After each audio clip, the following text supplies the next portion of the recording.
Olá, meu amigo, minha amiga, estamos de volta com mais um Portal do José, ainda para repercutir com vocês os últimos acontecimentos no mundo da política que estão se dando aqui no Brasil nesse final de semana e que tem uma conexão com o mundo do direito, o mundo da justiça. Alguns debates já começam a ganhar mais espaço na mídia aqui no nosso país, colocando algumas dúvidas sobre qual será o futuro do ex-presidente da República. Afinal de contas, ele cometeu crime ou ele não cometeu crime? Ele é inocente dessa história de desvio de joias, venda de joias? Ele pode escapar dessa situação como ele, por enquanto, conseguiu escapar durante a gestão do senhor Augusto Aras, dos crimes que cometeu contra o povo brasileiro durante a pandemia? Pois bem, vou jogar aqui algumas informações para vocês e vou mostrar que a forma de defesa do ex-presidente da República pode ser absolutamente destroçada, né? Ela não tem nem pé nem cabeça. Bom, mas isso a gente vai conversar aqui ao longo do nosso papo. Antes de mais nada, eu quero convidar você que está chegando nesse instante ao nosso portal para que você, se não conhece, não está inscrito, se inscreva aqui conosco, você que é muito bem-vindo, muito bem-vinda. Conheça também os nossos outros vídeos, compartilhe se você achar bacana, é uma forma da gente ficar mais conhecido e mais pessoas virem participar aqui do nosso portal. Não esqueça de dar o seu comentário e o seu joinha. Lembrando que todos os dias eu abro um chat aqui para bater um papo ao vivo com vocês, normalmente entre 5 horas e 5 e meia. Às vezes eu atraso um pouquinho, como no dia de hoje, mas estou aqui sempre com vocês. E se puder, se inscreva também no nosso clube de membros, que é uma forma adicional de você fortalecer, você prestigiar o seu canal predileto, o seu portal predileto, tá bom? Gente, é muito difícil defender algumas pessoas no mundo inteiro, quando essas pessoas erram, essas pessoas cometem crimes. Agora, é muito mais difícil defender um criminoso quando ele não tem caráter, quando ele mente, quando ele é dissimulado, quando ele quer enganar as pessoas. Aí a defesa dessa criatura fica absolutamente impossível. E esse é o caso do ex-presidente da República. Eu tenho visto aí no mundo jurídico muita gente tentando fazer um malabarismo, um esforço descomunal para transformar uma pedra em água, ou para transformar vinho em água, mas isso são coisas que estão no campo do milagre, e milagre não acontece diante do direito posto, do processo que está ali, dos crimes materializados. Na história do nosso país, a gente tem uma situação muito interessante, né? Nos anos 30, 40, Luiz Carlos Prestes, que era um líder comunista, ele foi preso e ficou trancafiado por mais de 10 anos, em situação de absoluta infração aos direitos humanos, como nós conhecemos nos dias de hoje. Não tínhamos a Constituição Cidadã que nós temos agora, de 1988, portanto a pessoa era jogada numa carceragem e sofria agruras muito piores do que as que acontecem nos dias de hoje, né? Por incrível que pareça. Luiz Carlos Prestes estava colocado numa solitária, absolutamente incomunicável, uma cela que tinha um teto mais baixo do que a sua estatura, ele tinha que andar se curvando ali, ele ficava absolutamente incomunicável, nenhum guarda podia falar com ele, se um guarda se dirigisse a ele, o guarda era afastado, então era uma coisa assim de maus tratos mesmo. E aí ele teve como advogado voluntário, que se colocou para defendê-lo, o Sobral Pinto, que era um católico fervoroso, enfim, uma pessoa que combatia o comunismo, mas ele resolveu defender Luiz Carlos Prestes diante das informações que ele estava recebendo, da desumanidade como ele estava sendo tratado. E ele defendeu o Luiz Carlos Prestes. E ele conseguiu tirar o Luiz Carlos Prestes daquela situação, ele não liberou, mas ele conseguiu tirar o Luiz Carlos Prestes daquela situação, invocando a lei de proteção aos animais. Vejam só, foi um malabarismo muito grande, mas ele conseguiu trazer para Luiz Carlos Prestes uma dignidade que era conferida aos animais, que no caso dele não estava sendo aplicada. Ele foi equiparado a um animal para ter um direito humano, né? É um negócio impressionante. Aqui tem essa é uma foto antiga, né? Claro, de Dr. Sobral Pinto e Luiz Carlos Prestes, ainda preso. E essa aqui é uma foto já do Luiz Carlos Prestes e Sobral Pinto, bem velhinhos, né, já se encontrando, né, na liberdade, né? É uma história muito interessante que eu fiz questão hoje de resgatar aqui com vocês.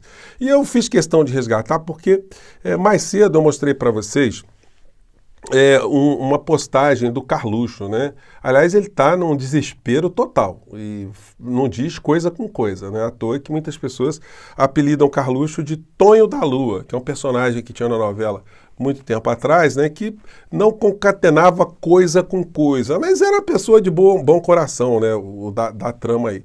E aí o Carluxo publicou isso aqui que eu quero repercutir com vocês. Vamos lá.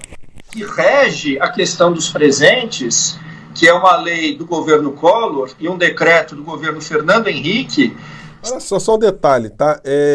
Não tá dando para vocês verem, talvez, mas em cima tem a cara da Natuza Neri e o advogado de Bolsonaro que estava dando uma entrevista lá para o programa. No texto a gente pode ler: a advogada do presidente Bolsonaro humilha militantes da Globo News. Olha, ele humilhou, hein? Será? Mais uma narrativa caiu. Qual será a próxima? Então o advogado está aqui dizendo, né, que o Bolsonaro não cometeu crime. Mas será? Vamos lá.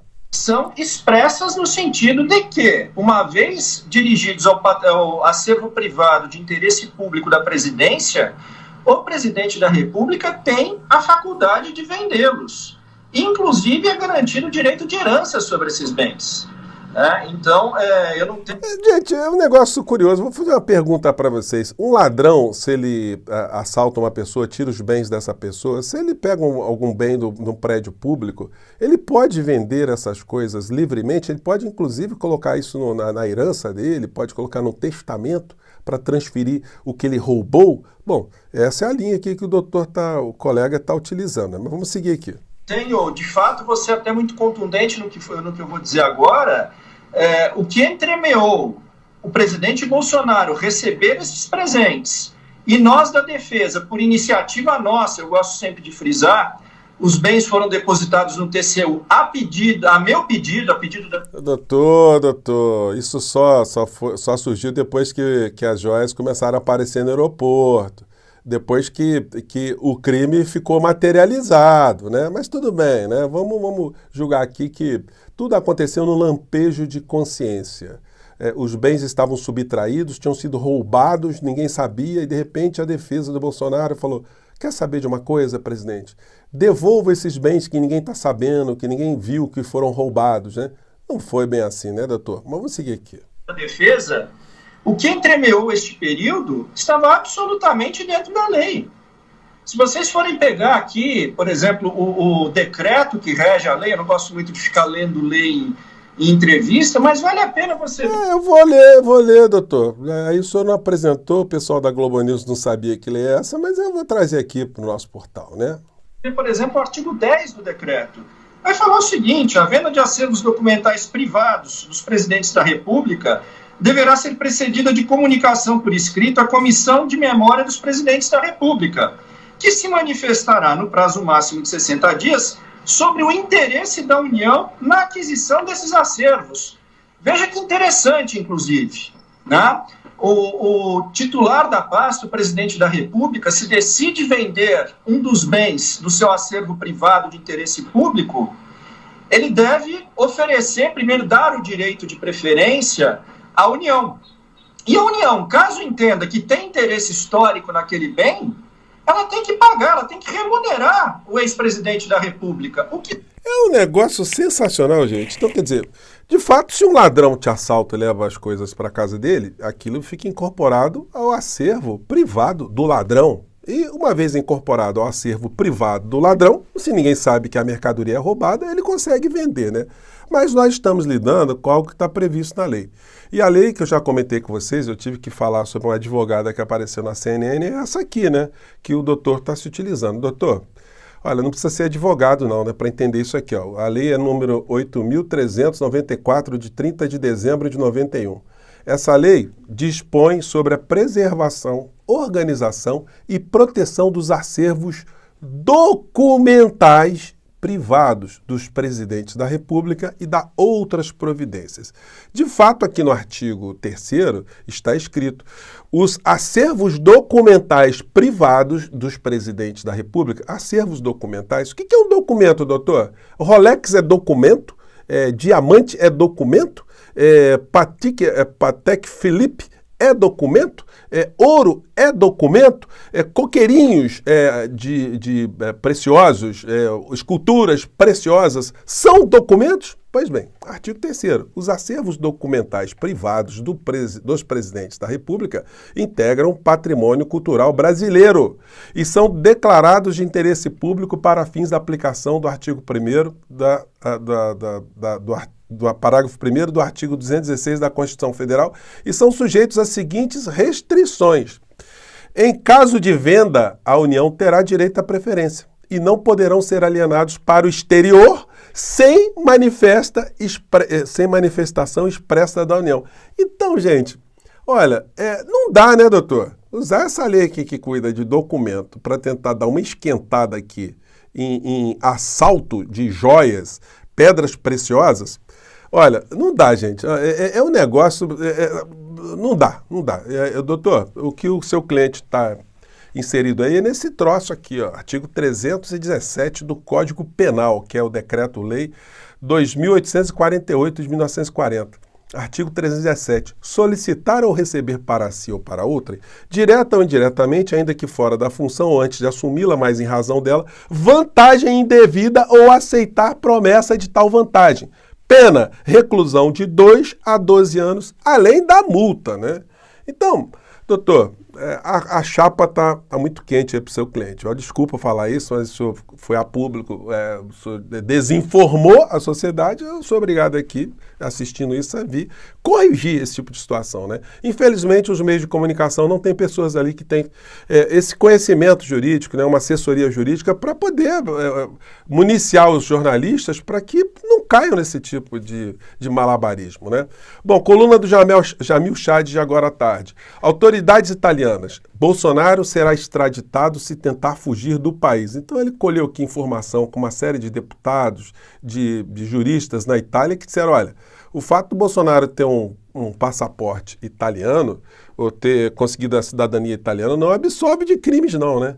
Então, se ele vier para cá, nós vamos pegá-lo e vamos devolvê-lo para o Brasil. E ele vai para a cadeia se ele voltar para o Brasil nessas circunstâncias. Gente, isso tudo que eu estou dizendo para vocês, não sou eu que estou inventando. Um dos advogados de Bolsonaro resgatou o relógio roubado, no português claro, e trouxe para entregar para a Fazenda Pública. Vocês querem mais comprovação do que esse tipo de situação? Bom, não adianta o Bolsonaro dizer que o Cid tinha autonomia, porque isso só complica a situação do Bolsonaro. O Bolsonaro diz que Cid tinha autonomia, advogado muda a versão sobre confissão. E como o meio jurídico começa a ser atacado com esse tipo de versão do advogado de Bolsonaro, a gente vê esse tipo de abordagem hoje aqui na Folha de São Paulo. Acho que está dando para vocês verem aqui. Inquérito das joias reforça a concentração de poder no Supremo e lança dúvidas. Mas quem é que está com dúvida? Falta de transparência sobre a investigação que começou com milícias digitais impede conhecimento sobre eventual elo entre alvos e provas. Olha, justamente por não se ter conhecimento desses inquéritos, é que é difícil dar uma opinião, né? Uma coisa a gente sabe, que o ministro Alexandre, deixa eu tirar a cara do cidadão aqui, que o ministro Alexandre de Moraes, como eu sempre tenho dito aqui para vocês, é um especialista em direito. Ele foi do Ministério Público do Estado de São Paulo. Foi o primeiro colocado no concurso dele. Ele é aquilo que a gente chama de uma maneira muito popular como um CDF. Um cara que escreveu muitos livros. Livros esses que eu até adotava enquanto eu estava dando aula de direito constitucional para meus alunos. Então, gente, nós não estamos lidando ali com uma pessoa que cometeu as mesmas barberagens que cometeu o senador Sérgio Moro, né? Agora senador Sérgio Moro, na época da Operação Lava Jato. Então eu acho muito pouco provável que o ministro Alexandre de Moraes não esteja muito bem fundamentado, amarrando essa história de uma maneira muito consequente, porque se ele fosse enfiar os pés pelas mãos, nós já teríamos situações muito mais assodadas. Reparem que no meio dessa história toda, nós não estamos vendo entrevistas coletivas de ninguém do Ministério Público Federal, não estamos vendo entrevistas coletivas de delegados da Polícia Federal, das pessoas que estão apurando esses episódios todos, o que não está causando uma espetacularização da investigação criminal desse passado do ex-presidente da República e desse passado mais recente de um reles ladrão de joias e que está tendo agora, pelos seus advogados, essas tentativas de malabares, né, de todas as formas. Bom, então, gente, não vai colar não, tá? É a minha visão sobre esse assunto.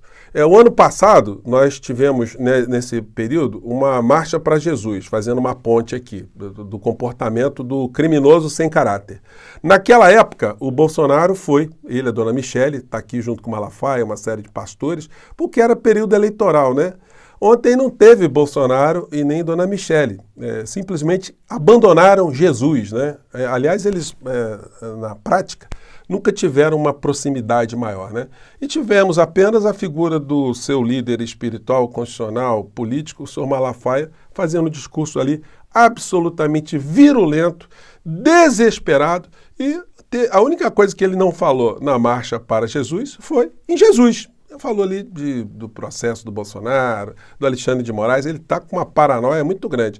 Ele vai acabar ficando muito mais próximo do Bolsonaro do que a vã filosofia poderia imaginar. Quem sabe os dois não dividam uma habitação no futuro, mas num outro estabelecimento, não um estabelecimento religioso, mas um estabelecimento prisional. As coisas estão caminhando para essa direção. Bom, espero ter jogado alguns esclarecimentos no nosso papo de hoje.